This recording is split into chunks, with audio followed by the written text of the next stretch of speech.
ማቴዎስ 11:30 ላይ ቀንበሬ ልዝብ ሸክሜ ቀሊል። እናንተ ደካሞች ሸክማችሁ የከበደ ኢንፋክት እነኚህ ሰዎች ያከበዱባቸው እኮ ነው የቅድሞና አይነት ኑ ወደ እኔ አሳርፋችኋል፣ ለነፍሳችሁ እረፍት ይሆንላችሁ። መኖር አቅቶት እየኖረ እንደሆነ ለማስመሰል የሚታገል ሰው አቱ ማንን ኢምፕረስ ለማድረግ እሺኛ ኢምፕረስድ ሆነን ተገረም ዋው አጭር ደቂቃ መጸለይ አቅቷችሁ ለጸሎት ስንገናኝ አቧራውን አጤሳችሁት። እኛም ምን አይነት የጸሎት ሰው ነው ይሄ ብራዘር አለና ተገረምን። እኛ እግዚአብሔር ካልተገረመ ምን ያደርግልናል? እግዚአብሔር ካልተገረመ ምን ያደርግልናል? በጣም መንፈሳዊ መስሎ መታየት ይቻላል። ሰውንም ኢምፕረስ ማድረግ ይቻላል። ዶን ብንታገል፣ ብንረዳዳ፣ ብንተጋገዝ፣ ብንጸልይ ነው እንጂ የሚሻለው ዶንት። ግብዝነት በምን ያስታውቃል? የሚያውቀውን የመኖር ፍላጎት አለመኖር። ባረከው እግዚአብሔር ባይዘው ወይ ስሙን ቀየረለት። እስራኤል አለው ባረከው እግዚአብሔር የትውልድ አባት አደረገው። ብርቱ ስለሆነ ሳይሆን ኦነስት ስለሆነ ብርቱ መሆንን ሳይሆን እግዚአብሔር የሚጠይቀው ኦነስቲ በእግዚአብሔር ፊት። ግብዝነት ክፉ ነው።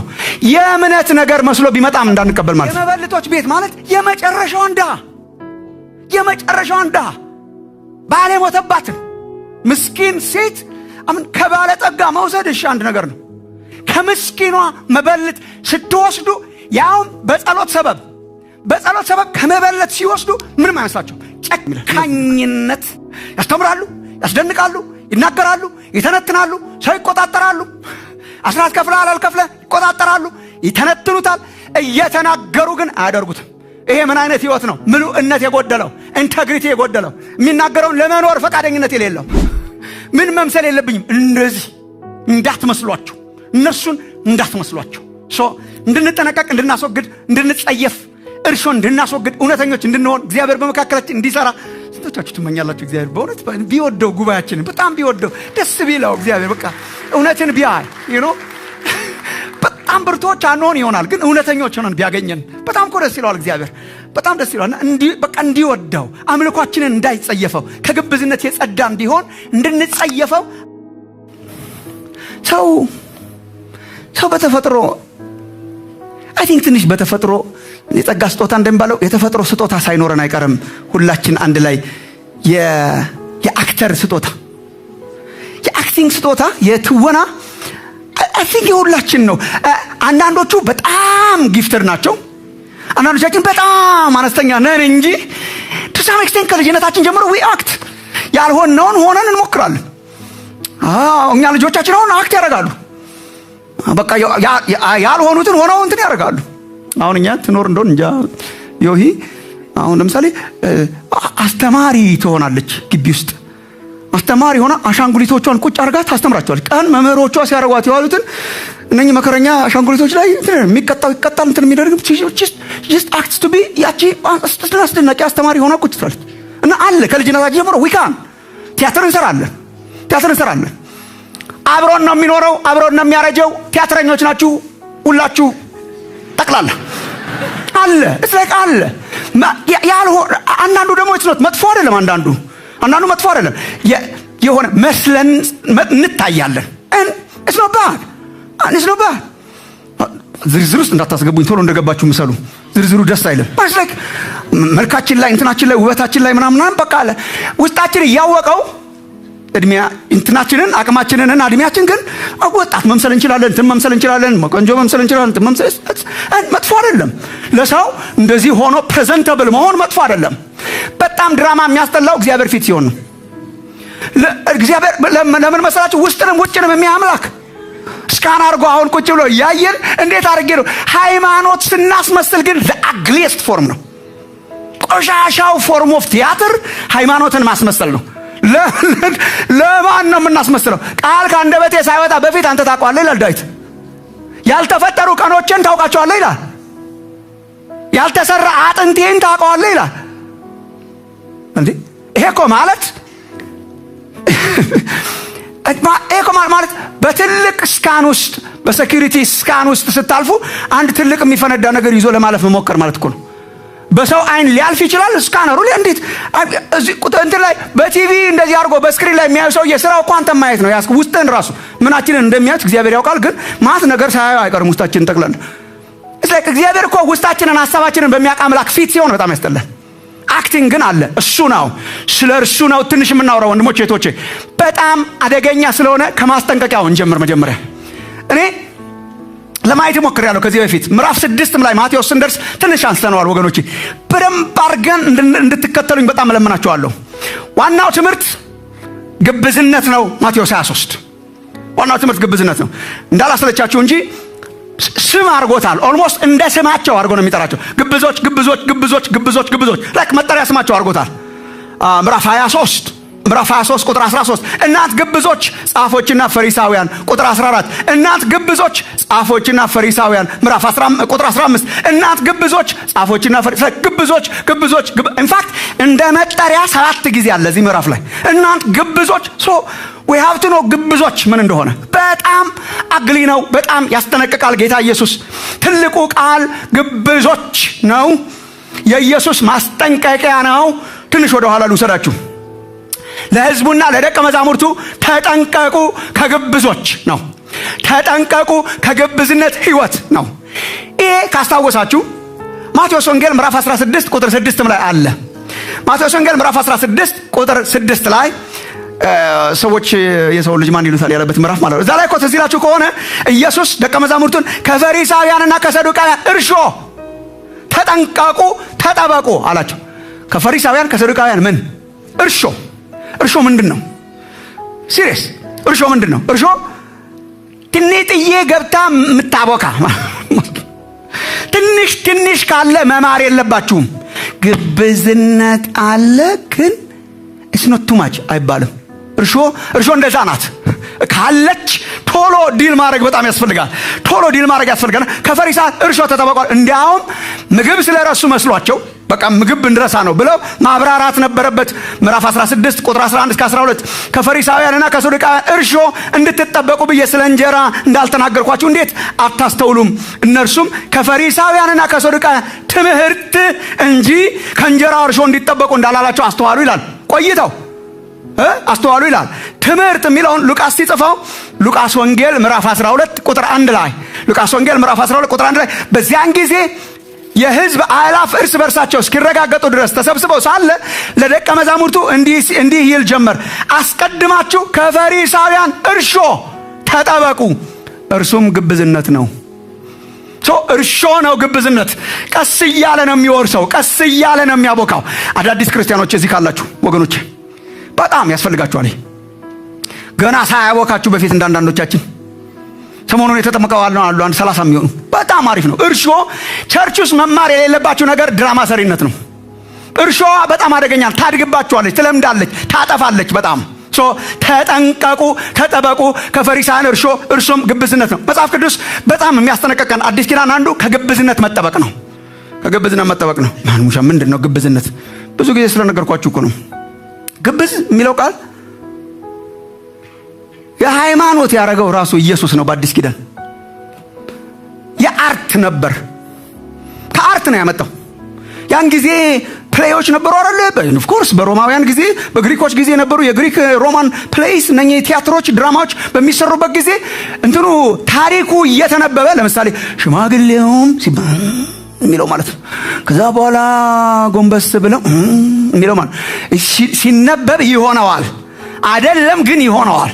ኢንፋክት በዚህ ነው እንጀራው ራሱ ያልሆነውን መሆን ነው። እንጀራው ያልሆነውን መምሰል ነው አክቲንግ። እና እሱ ነው እንግዲህ ቀስ እያለ አክተርስ ሆኑ። ሊትራሊ ተዋናይ ማለት ነው። ግብዝ ማለት ማለት ነው ያልሆነውን መስሎ ማሳመን ማስደነቅ የሚችል ማለት ነው። ዴፊኒሽን ቦም ምንድነው? ተዋናይ ያልሆነውን መስሎ ማሳመን ማስደነቅ የሚችል። ኢንፋክት የተዋናይ ችሎታ የሚመዘነው እውነት በማስመሰሉ ነው። ቲያትር እየሰራ ቢመስል እኮ አይሆን። ዋው ተላብሶታል እኮ ነው የምንለው። እዚህ ላይ ሽማግሌ ሲሆን ሽማግሌ ነው የምናየው። ወጣት ሆኖ ሲሰራ ያ ሰውዬ ወጣት ሆኖ ነው የምናየው። እዚህ ላይ የታመመ ሲመስል እያለቀሱ ቲያትር የሚያዩ ሰዎች አሉ።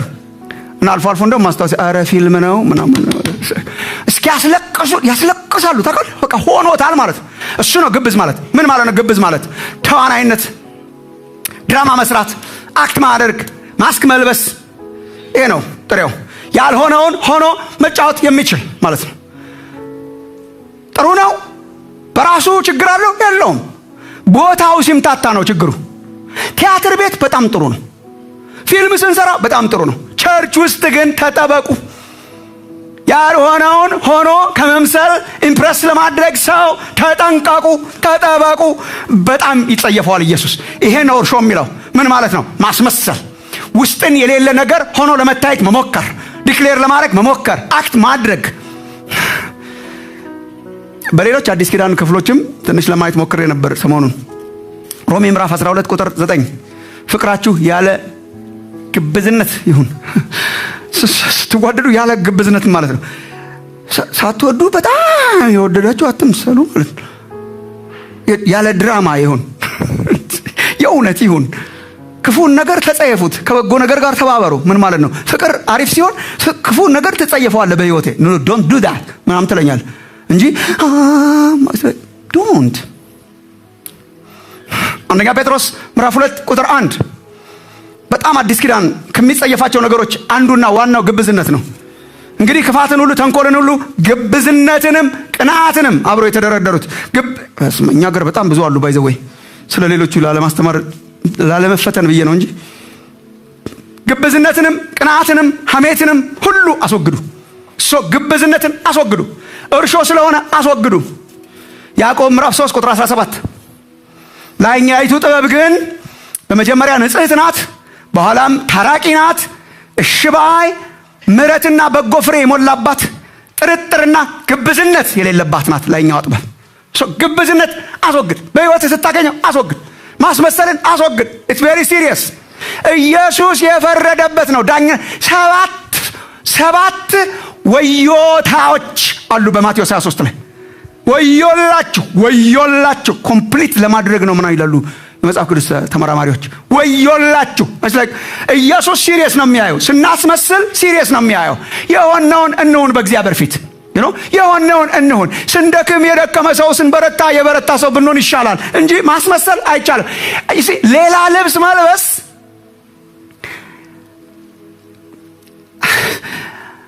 በሰው ፊት አድናቆት፣ ከበሬታንና ቡራኬና ምስጋናን ያስገኝ ይሆናል።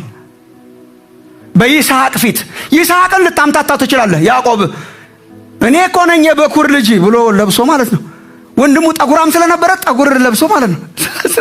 ምን አይነት አጭበርባሪ ነበር። ያዕቆብ አምላክ መባሉ እግዚአብሔር ደስ ይለኛል በአንድ በኩል። ወንድሙ ጸጉራም ስለሆነ እንትን ለብሶ ገብቶ ባርከኝ፣ በቃ እኔ ነኝ በኩር ልጅ ምናምን ብሎት ይስሐቅም መስሎት ባረከው። በኋላ ነው እግዚአብሔር እንደዛ አይደረግ። ባርከኝ አይባልም።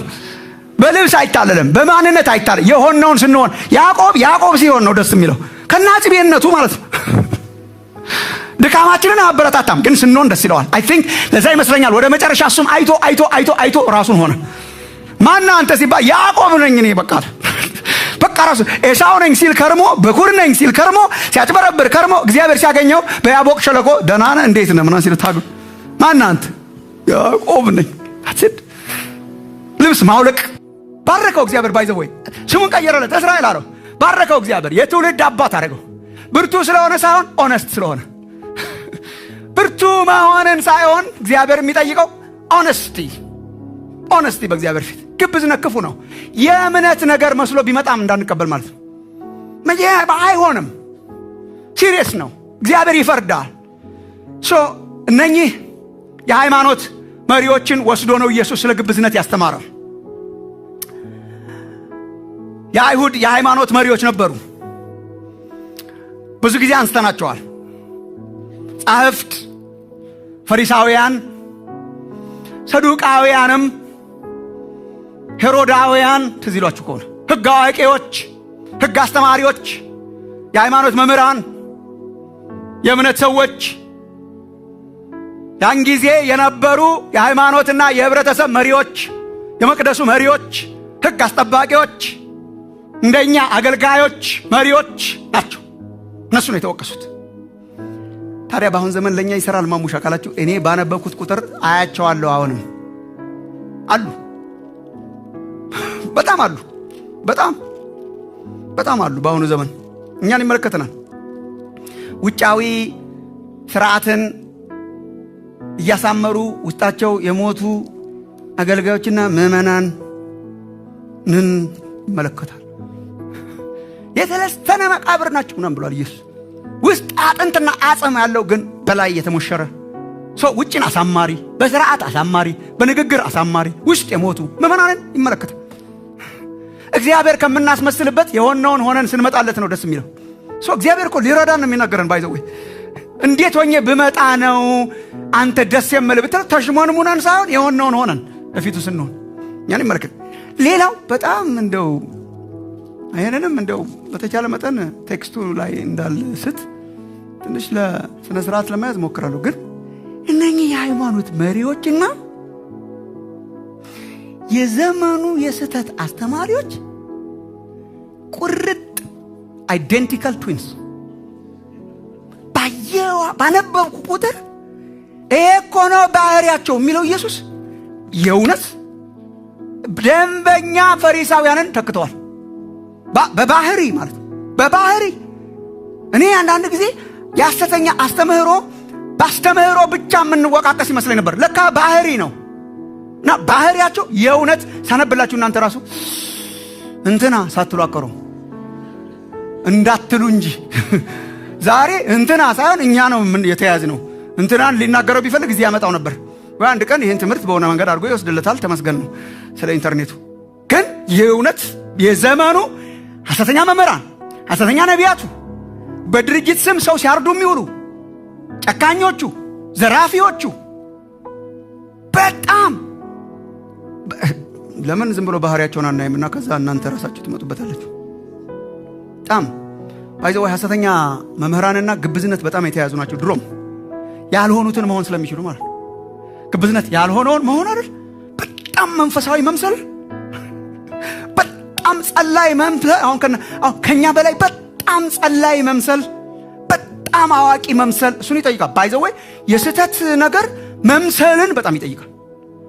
በጣም ዲያብሎስ ራሱ መስሎ ነው የሚመጣው እኮ ነው የሚለው ጳውሎስ ሁለተኛ ቆሮንቶስ 12 ላይ ራሱ የብርሃን መልአክን መሆን አይችልም። እንደ ዲያብሎስ ግብዝ የለም። የብርሃን መልአክ መሆን አይችልም። የጨለማ መልአክ ነው እሱ። ኔቸሩን መለወጥ አይችልም። ግን የብርሃንን መልአክ መስሎ መምጣት ይችላል። ተአምርም ማስመሰል ይችላል። አገልጋዮቹም በጣም ይገርማቸዋል። ጳውሎስ ሁለተኛ ቆሮንቶስ ላይ የሚለው አገልጋዮቹም የጽድቅን አገልጋዮች እንዲመስሉ እናውቃለን።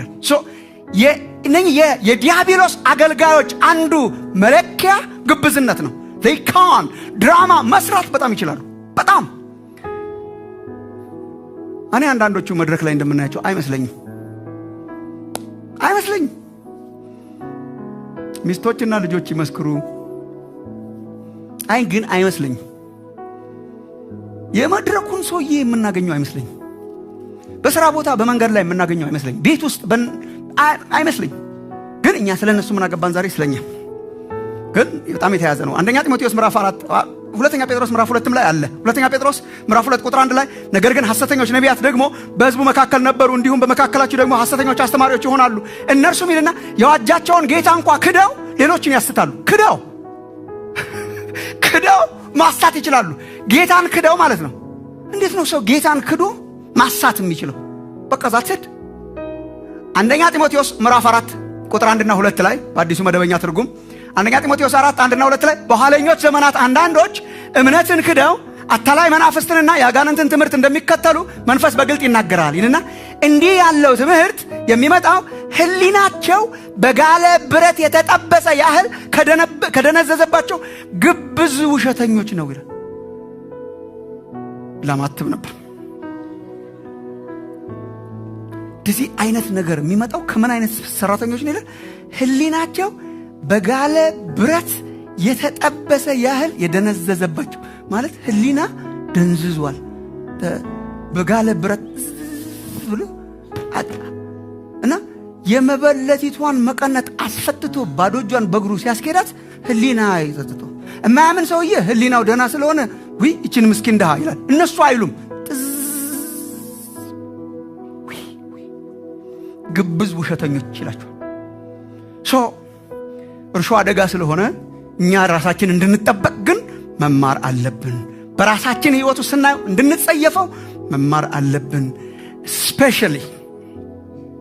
ስፔሻሊ እግዚአብሔር ለአገልግሎት እንደጠራችሁ የሚሰማችሁ ወጣቶች አንድ ቀን ጌታን አገለግለዋለሁ in some kind of a full time capacity በቤተ ክርስቲያን አመራር ውስጥ በስብከት በመጋቢነት በነብይነት whatever it is አገለግላለሁ ብላችሁ ለምትተባበቁ ተጠንቀቁ። ከነዚህ የአገልጋይ በጣም አደጋ ግብዝነት፣ ድራማ ሰሪነት ስለሆነ ያለ ግብዝነት እደጉ። የእውነት ሆናችሁ እደጉ። ረጅም መንገድ የሚሄዱ ቲያትር የሚሰሩ ሳይሆን የእውነት የሆኑት ናቸው። ቢደክሙም እንኳን እግዚአብሔር ይይዛቸዋል። ስፔሻሊ ወጣቶቹ ለማገልገል ስትነ እነኚህን ሰዎች እንዳትመስሉ። እነዚህ ፈሪሳውያን የሃይማኖት መሪዎች ናቸው። ሊደርሺፕ አስተምራችሁ እና ማቴዎስ 23ን ርዕስ ስጠው ቢባል መሪ ምን መሆን የለበትም ነው ርዕሱ። how not to lead ነው። በቃ እንደዚህ ነው።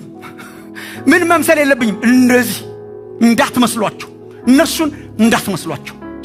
እንድንጠነቀቅ፣ እንድናስወግድ፣ እንድንጸየፍ፣ እርሾ እንድናስወግድ፣ እውነተኞች እንድንሆን እግዚአብሔር በመካከላችን እንዲሰራ ስንቶቻችሁ ትመኛላችሁ? እግዚአብሔር በእውነት ቢወደው ጉባኤያችንን በጣም ቢወደው ደስ ቢለው እግዚአብሔር በቃ እውነትን ቢያይ በጣም ብርቶች አንሆን ይሆናል፣ ግን እውነተኞች ሆነን ቢያገኘን በጣም እኮ ደስ ይለዋል። እግዚአብሔር በጣም ደስ ይለዋል። በቃ እንዲወደው አምልኳችንን እንዳይጸየፈው ከግብዝነት የጸዳ እንዲሆን እንድንጸየፈው አንዳንድ ባህሪያቱን ፒክ ላድርግላችሁ። ኢየሱስ በ12 ቁጥሮች ውስጥ ያስተማረው የመጀመሪያ ሲያስተምር ለደቀ መዛሙርቱ መገለጫዎቹ 1 እስከ 12 መገለጫዎቹ 13 ጀምሮ ፍርዶቹ ናቸው። ለሁለት መክፈል ከፈለጋችሁ 1 እስከ 12 ግብዝነት በምን ይገለጣል? እንድንጸየፈው። እርሾው በምን ይገለጣል?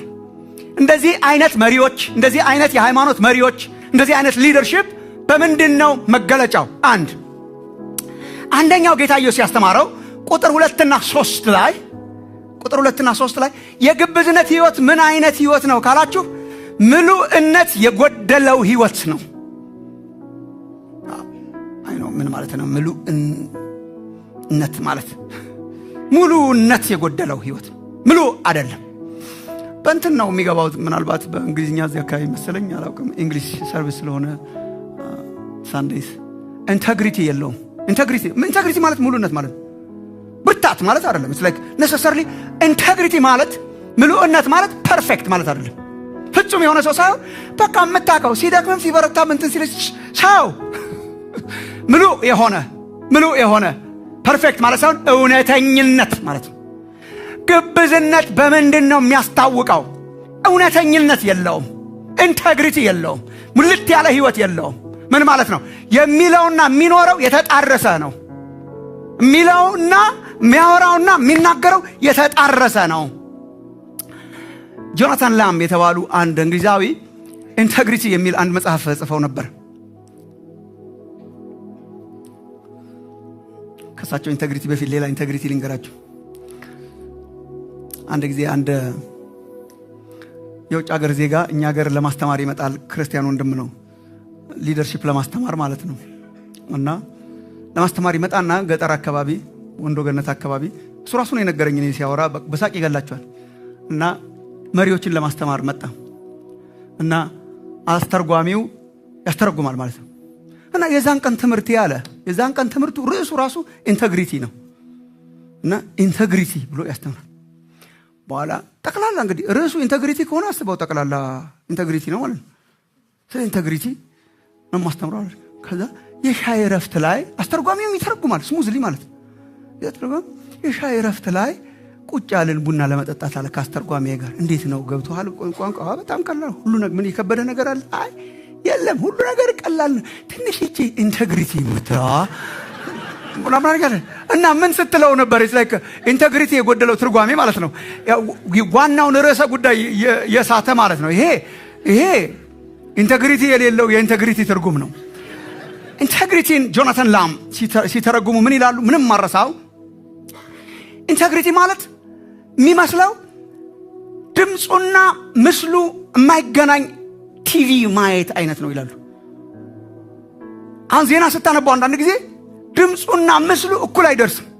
እንደምን አመሻችሁ ደህና ናችሁ ብሎ ካለፈ በኋላ እንደዚህ ምንም ከዛ ሌላ ነገር እያወሩ እንደምን አመሻችሁ የሚለው ይደርሳል። ድምፁ ወይ ዘግይቶ ይደርሳል ወይ ለብቻ ይደርሳል። ምስሉና እንትኑ ኢንቴግሪቲ የጎደለው ቪዲዮ ነው የሚባለው። ራሱ አንድ ላይ አይደለም ሚላውን እየሆነ አይደለም እንደዚህ እያለ ግን ሮጣው ሄዱ ሊል ይችላል። ስላልተገናኘ ድምፅና ኑሮ የሚናገረውና የሚኖረው የተለያየ ነው ይላሉ። ፈሪሳዊነት፣ ግብዝነት መለኪያው ምንድን ነው? ንግግርና ኑሮ የተለያየነት፣ ምሉዕነት የጎደለው ቃልና ተግባር የማይገናኝ ማለት ነው። ከየት አገኘ ነው? ይኸው ቁጥር 2 እና ቁጥር 3 ምዕራፍ 23 መጽሐፋችሁ አጠገባችሁ ካለ ኪስ ውስጥ ማለላችሁ ባይዘው። በዚያን ጊዜ ኢየሱስ ለሕዝቡና ለደቀ መዛሙርቱ እንዲህ ብሎ ነገራቸው። ጻፎችና ፈሪሳውያን በሙሴ ወንበር ተቀምጠዋል።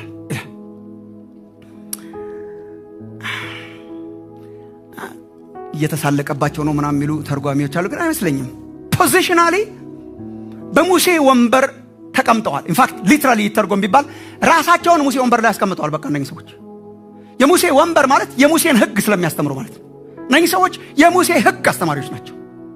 የሙሴ ሕግ መምህራን ናቸው። የሙሴ ሕግ ጠባቂዎች ናቸው። ቶራ ችግር የሌለበት ማለት ነው። ንጹህ የሆነውን የእግዚአብሔርን ሕግ እንዲያስተምሩ የተቀመጡ ናቸው።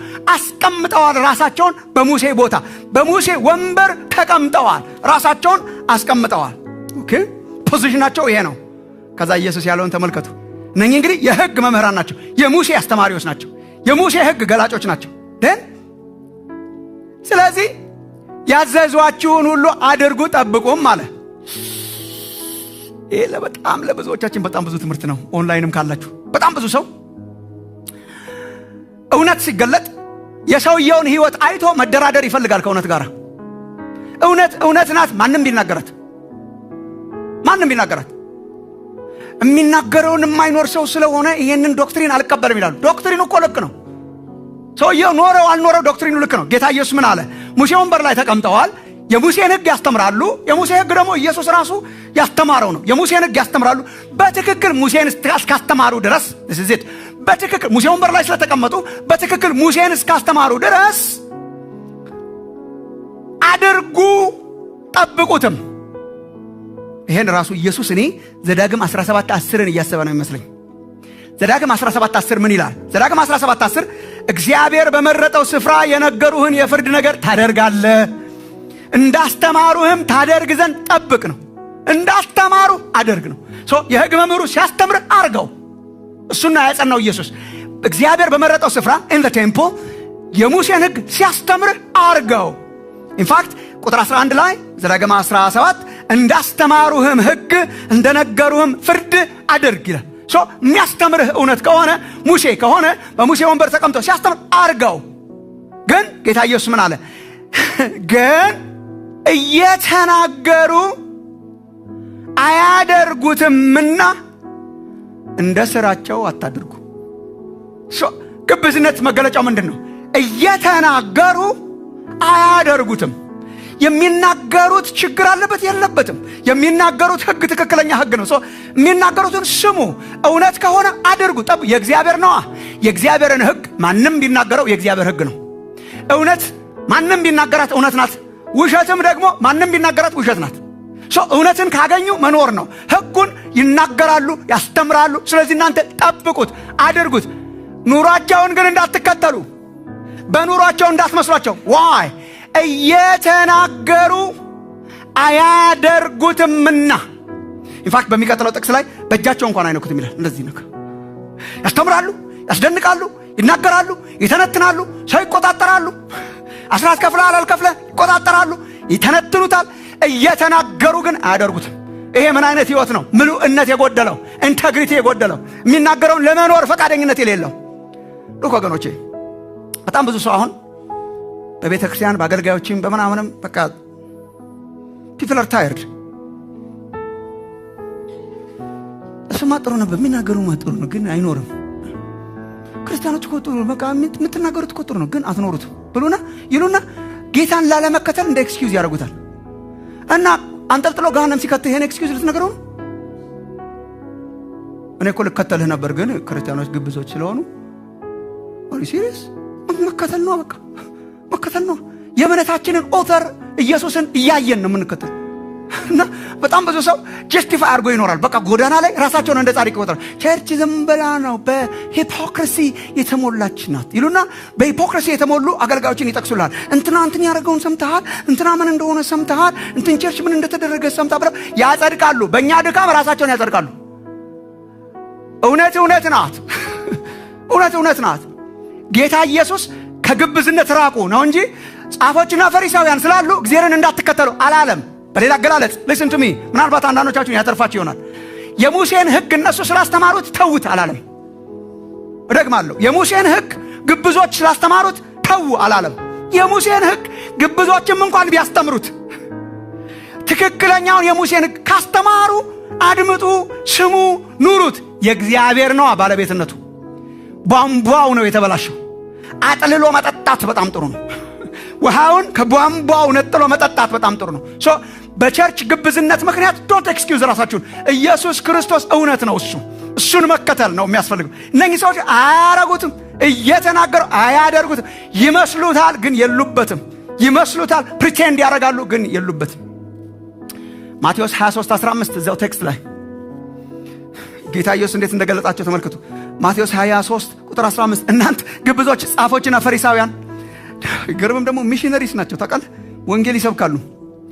እናንተ ግብዞች ጻፎችና ፈሪሳውያን አንድ ሰው ልታሳምኑ በባህርና በደረቅ ስለምትዞሩ ማለት በመርከብና በእግራቸው ስለምትዞሩ ይሄ ችግር የለበትም።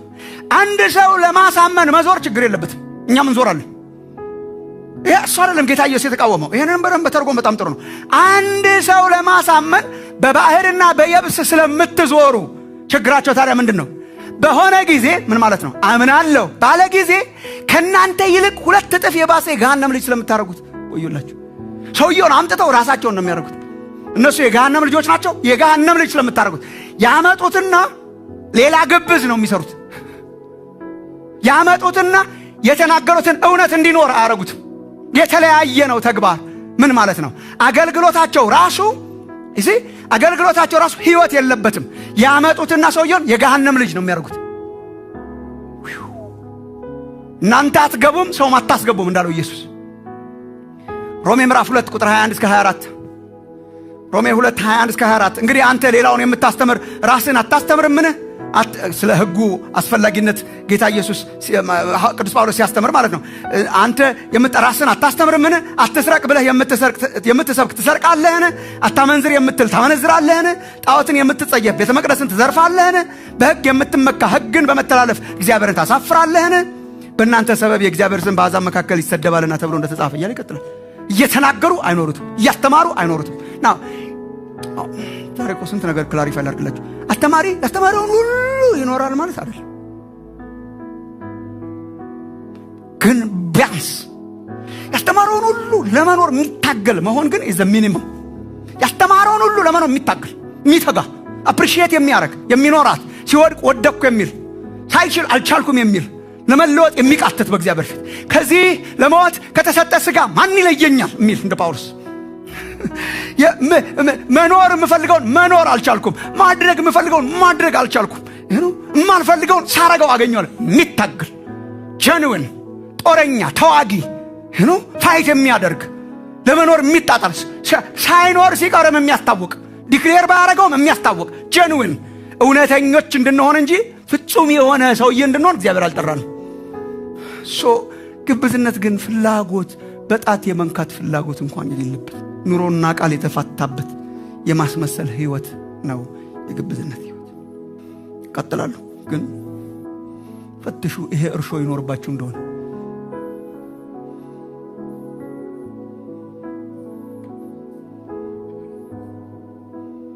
መኖር አቅቶት እየኖረ እንደሆነ ለማስመሰል የሚታገል ሰው አቱ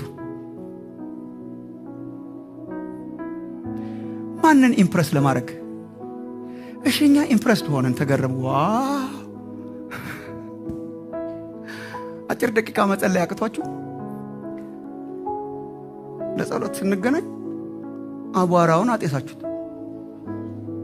እኛም ምን አይነት የጸሎት ሰው ነው ይሄ ብራዘር አለና ተገረም። እኛ እግዚአብሔር ካልተገረመ ምን ያደርግልን? እግዚአብሔር ካልተገረመ ምን ያደርግልን? በጣም መንፈሳዊ መስሎ መታየት ይቻላል። ሰውንም ኢምፕረስ ማድረግ ይቻላል። ዶን ብንታገል፣ ብንረዳዳ፣ ብንተጋገዝ፣ ብንጸልይ ነው እንጂ የሚሻለው ዶንት። ግብዝነት በምን ያስታውቃል? የሚያውቀውን የመኖር ፍላጎት አለመኖር። ሁለተኛው ቶሎ እንድንሄድ ምንድነው ኢየሱስ የወቀሰው? ሌላው እነዚህ በተለይ አገልጋዮች ትንሽ መስማት በጣም ጥሩ ነው። ምዕራፍ 23 ቁጥር 4 ላይ የተናገረው ሌላው አብሮ ተያያዥ የሚሄድ የግብዝነት ሌላው መገለጫ፣ የግብዝ ሃይማኖተኛ መሪዎች ሌላው መገለጫ ቁጥር 4 ላይ የተናገረው ኢየሱስ በጭካኔ የተሞላ ህይወት ነው። ጭካኔ የግብዞች፣ የግብዝ መሪዎች፣ የግብዝ ሃይማኖተኞች ለሰው አይራሩም። ሰው የማገዝ ፍላጎት የላቸው። ኢየሱስ የገለጠበትን ቋንቋ ተመልከቱ። ቁጥር 4 ከባድና አስቸጋሪ ሸክም ተብትበው በሰው ትከሻ ላይ ይጭናሉ። እነርሱ ግን በጣታቸው ለማገዝና ትንሽ ለመንካት እንኳን አይፈልጉም። ይህን የወሰደው ጌታ ኢየሱስ ያን ጊዜ እንደዚህ አይነት ትልልቅ ጭነት የሚጫኑት አህዮች ናቸው። ልክ አሁን በእኛ ሀገር በገጠር እንደምታዩት ማለት ነው። ገበያ ቦታ ሲሄዱ ትልቅ ጭነት ነው የሚጫኑት። ኢንፋክት ትልቅ ጭነት ይጫኑና ነጋዴው ገበያ ይዟቸው ይሄድና ልክ እንደኛ አውርዶ ሜዳ ላይ አርጎ አይደለም የሚሸጠው።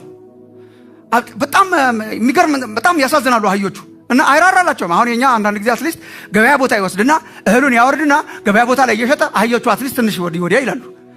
ነጋዴው ይቆምና ጨካኝ ነጋዴ አህዮቹ ላይ አርጎ የሚሸጠው ቀን ሙሉ በተሸጠ ቁጥር ይቀልላቸዋል እንጂ ተሸክመው ነው የሚንቀጠቀጡት። እሱን ወስዶ ነው ለክ አይራሩም። ልክ እንደነኚህ ጨካኝ ነጋዴ ነገር ናቸው። ሰው ላይ ተብትበው አስረው ምናምን የሚለው ያን ጊዜ ከዚህ በፊትም ስላየ ነው ማለት ነው። ህጉ ላይ ሙሴ ህግ ላይ ጨምረው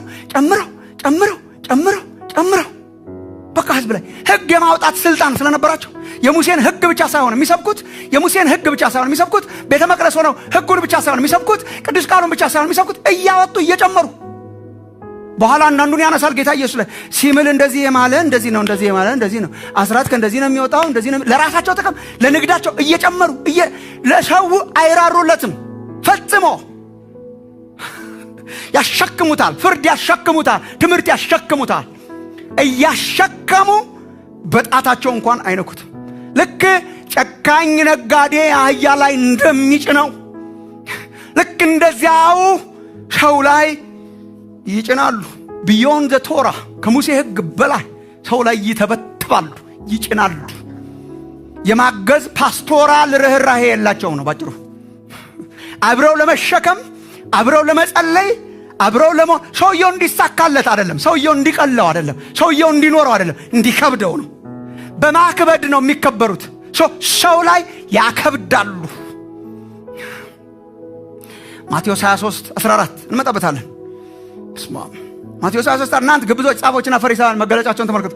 እናንተ ግብዞች ጻፎችና ፈሪሳውያን በጸሎት ርዝመት እያመካኛችሁ የመበለቶችን ቤት ስለምትበሉ። ምን አይነት ጭካኔ ነው! እንመጣበታለን። በጸሎት እያሰበቡ የመበለቶች ቤት ማለት የመጨረሻውን ድሃ ባለ ሞተባትን ምስኪን ሴት አሁን ከባለ ጠጋ መውሰድ እሺ አንድ ነገር ነው። ከምስኪኗ መበለት ስትወስዱ ያውም በጸሎት ሰበብ ከመበለት ሲወስዱ ምንም አይመስላቸው ጨካኝነት። ጌታ ኢየሱስ ይህንን ሲያስተምር ምንም አማራጭ የላችሁም። የነሱን ስታይል ኦፍ ሚኒስትሪ ከኢየሱስ ጋራ ማነጻጸር በጣም ጥሩ ነው። ጌታ ኢየሱስ ማቴዎስ 11:30 ላይ ቀንበሬ ልዝብ ሸክሜ ቀሊል፣ እናንተ ደካሞች ሸክማችሁ የከበደ። ኢንፋክት እነኚህ ሰዎች ያከበዱባቸው እኮ ነው የቅድሞና አይነት ኑ ወደ እኔ አሳርፋችኋል፣ ለነፍሳችሁ እረፍት ይሆንላችሁ።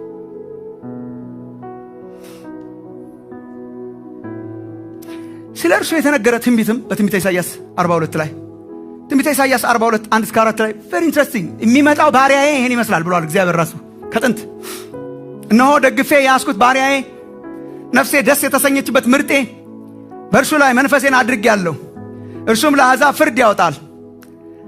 አይጮህም፣ ቃሉንም አያነሳም፣ ድምፁንም በሜዳ አያሰማም። ቁጥር 3 የተቀጠቀጠን ሸምበቆ አይሰብርም። ያግዛል ማለት ልምጥ ያለ ሸምበቆ አለ አይደል? አቆመህ አንድ ነገር ጋር ስታስረው ቀጥ ይላል። ቆሞ ራሱ ያግዛል። ስንደክም ይሄ ዝም ብሎ ተልፈስፍስ አይሰብርም።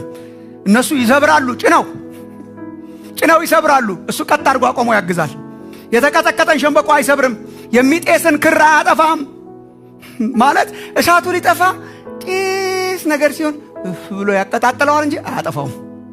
ትንሽዬ ሲያገኝ ያሳድጋታል፣ ያግዛል፣ ሰው ይረዳል። የእረኞች አለቃ የሚወድ ፓስተር he is the greatest shepherd ጌታ ኢየሱስ ነው። ምን ማለት ያነከሰውን ይጠግነዋል እንጂ አይጭንበትም። ቢያነክስም አይጭንበትም፣ ፈጽሞ አይጭንበትም።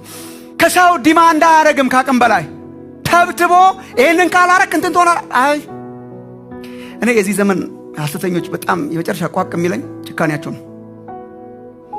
በሰው ላይ የሚያስተላልፉት የመርገም ቃል ይሄን ካላረክ ትሆናለህ የሚሉት ስንት ነገር ተጭኖት የሚውል ህዝብ በላዩ ላይ የሚጭኑት ልክ እንደዛ ማለት ነው። መጫን፣ መስበር፣ መጫን። ጌታ ኢየሱስስ ቀሊል ነው። ጨካኝነት ምን ማለት ነው? ግብዝነት እንዳለና እንደሌለ የምታውቁት በውስጣችሁ ለሰው ለያንዳንዳችን ሰው ሲደክም ምን ይሰማችሁ? ግብዝ ፈራጅ ነው። ቶሎ ስለ ሰው አይራራም። ሰው ሲደክም አይራራም። ዘነፍ ማለት አትችልም። ጭካኔ የተሞላ ስቃላው ነገር ነው። ቸርች ውስጥ በጣም ብዙ ግብዞች አሉ። የሰው ድካም ቶለሬት የማያደርጉ የራሳቸውን ግመል የሚያክለውን ውጠው የሰው ትንሽዬ የሚያጋልሉ፣ የማይጸልዩ፣ አብረው የማይደግፉ፣ በሐሜት የሚያቀጣጥሉ፣ የሚያጣፍጡ፣ የወሬ ማጣፈጫ የሚያደርጉ፣ ማገልገል የለበትም ምናምን የሚሉ ፓስቶራል ሀርት የሌላቸው፣ አብረው የማይራመዱ፣ አብረው የማይቆሙ በጣም የግብዝነት እርሾ ነው። ጨካኝነት የግብዝነት እርሾ ነው። የኢየሱስ መንፈስስ እውነትን ኮምፕሮማይዝ አያረግም፣ ግን አይጨክንም፣ አብሮ ይቆማል። የእረኞች አለቃ። ሐሰተኞች ባይዘው ወይ ዋና መገለጫቸው ይሄ ነው። ለመንጋው የማይራሩ ይላቸዋል ቅዱስ ጳውሎስ። ለመንጋው የማይራሩ ሐዋርያት ሥራ ምዕራፍ 20 ላይ ለመንጋው የማይራሩ ከመካከላቸው ይነሳሉ። ጨካኞች ናቸው። ለመንጋው የማይራሩ ጨካኞች ተኩላዎች። አንድ ጊዜ እኔ ተኩላዎች ብዬ እንዴት ትሳደባለህ ምናምን አሉኝ። እኔ ባይብል ነው ያነበብኩት ምናምን ብዬ ከራከርና አሁን እንኳን ተለምዷል። ባህሪ ገላጭ ማለት ነው። ተኩላ አለ፣ ግን ጨካኝ ተኩላ በጣም ጨካኝ ነው። ጨካኝ ተኩላ ማለት በጣም ጨካኝ። ልክ እንደዛ ናቸው ነው ጌታ ቅዱስ ጳውሎስ ያለው። ኢየሱስም ብሏል። ባይዘው ኢየሱስም ብሏል። በጣም ጨካኝነት በጣም የሐሰተኞች የግብዞች ባህሪ ነው። ርህራሄና ፍቅር ነው የኢየሱስ መንፈስ። ኢንፋክት ይሁዳ ራሱ በይሁዳ መልእክት አይ ቲንክ ቁጥር 3 አካባቢ ጨካኝ የባህር ማዕበል ናቸው ይላል። በቃ በጣም እንደ ዌቭ ናቸው፣ ጠርገው የሚጥሉ ናቸው። ጨካኝነት ኢየሱስ ክርስቶስ የእርሱን ልብ ይስጣችሁ ወገኖች። ለደከሙ የሚራራ፣ አብሮ የሚሸከም፣ አብሮ የሚያለቅስ፣ አብሮ የሚያዝን፣ ሸክም የሚያቀል፣ ስታንዳርዱን ዝቅ በማድረግ ሳይሆን አብሮ በመሸከም በመጸለይ፣ እርስ በርስ በመጠባበቅ። በሕዝቅኤል መጽሐፍም ላይ የእግዚአብሔር ቃል እንደሚለው እረኞች በቃ አረዳችኋቸው፣ በላችኋቸው፣ ታይም ስለሌለን በላችኋቸው፣ አረዳችኋቸው፣ ለራሳቸው ተጠቅ የደረሰውን የሰባውን ለራሳቸው በላችሁ፣ ሌላ እረኛ አስነሳለሁ እንዳለው እግዚአብሔር የፍቅርና የርህራሄ ቤት ያድርገው። እግዚአብሔርን ቤት ግብዝነት ሲኖር ጨካኝ፣ እኛን ካልመሰለ፣ እውነትን ካልተከተለ፣ ሰው ከደከመ የሚጨክን መንፈስ ነው የግብዝነት መንፈስ።